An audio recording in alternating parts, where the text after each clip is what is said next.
I'd say virtually every manufacturer right now is aggressively looking for ways to improve the efficiency of the offering they have to the market. And each of them has a different strategy, but they're passionate about that strategy.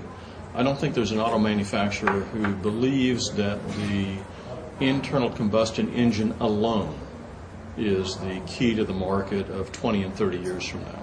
So the question becomes one of which of many different technical solutions do you try to choose, and whether you see that as an interim solution or long term.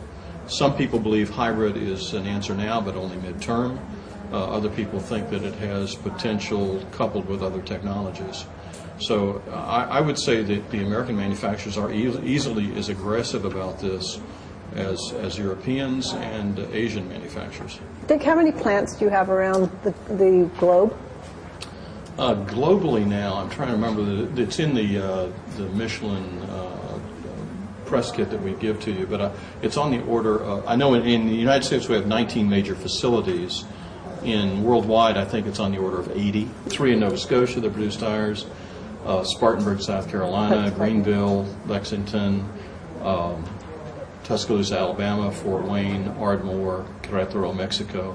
So there are a lot. And then we produce raw materials, semi-finished goods at ASRC in Louisville, Kentucky, rubber mixes at US2, Anderson, South Carolina. So on and on. There also is a C3M facility called Prime that's in Greenville. So we have a lot of different manufacturing facilities throughout North America. And as we say in our release, about a little over 21,000 employees in North America. You said China is your biggest developing country right now? Well, we say 3. We talk about backbone projects, and that is we've been open in saying we want to strengthen our presence in our developed countries. That's mainly Western Europe and North America.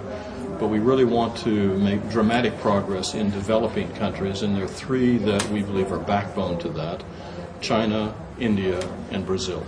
And we have 3 major projects, one in each of those countries going on right now, with the construction of major manufacturing facilities. Michelin owns 100% all the plants in the United States. They're not co-joined with We're not joint venture with anybody, no. Are you within China? We own 100% of our plants in China. We're not in joint venture in China.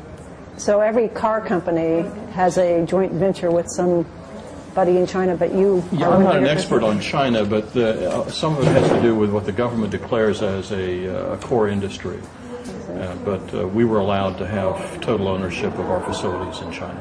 You're building a plant now in India? Yes, it's we're getting the permits, and that's the first major facility we'll have in India. We have a truck tire plant in Brazil right now. Yeah, I know. And what we're building in Brazil is a passenger tire plant.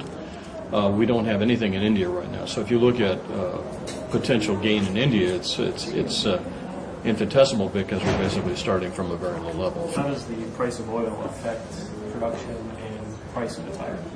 Well, it affects the price of a tire, certainly. In terms of affecting production, the demand affects production more than anything else. Do they go down when oil prices go down?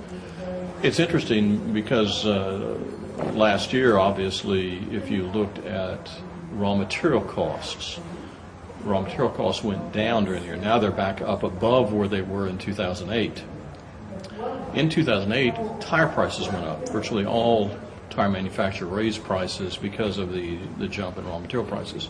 But last year prices didn't go down, and they didn't go down because every company was stressed because of what internally we call subactivity. That is, when your business demand drops so significantly, you cannot run your manufacturing facilities as efficiently, and even though your raw material costs might have gone down, your conversion costs have gone up.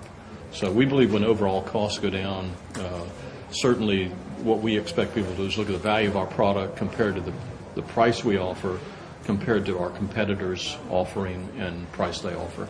In your 30 years of being at Michelin, have you ever seen the price of your tires go down when your supplies or your price of oil went down? There have been times when tire prices have gone down, but the movement of prices on the marketplace, certainly raw materials, all tire manufacturers pay the same virtually for raw materials, and when they go up, it affects the underlying cost of the product. That's why you've seen that.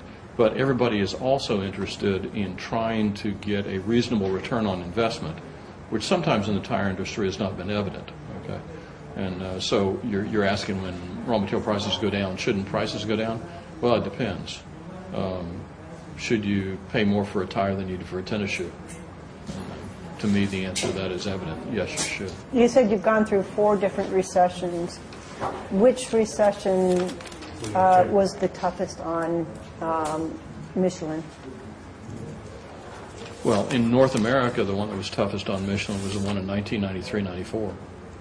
Why? We had just acquired Uniroyal Goodrich, and we had not built in the efficiencies that we've achieved since then. So it was the roughest of times for us. We had significant leadership at that time. We came out in good shape, but it was a very difficult period of time. That was Carlist, Goen, and Edward Michelin? That's right. Yeah.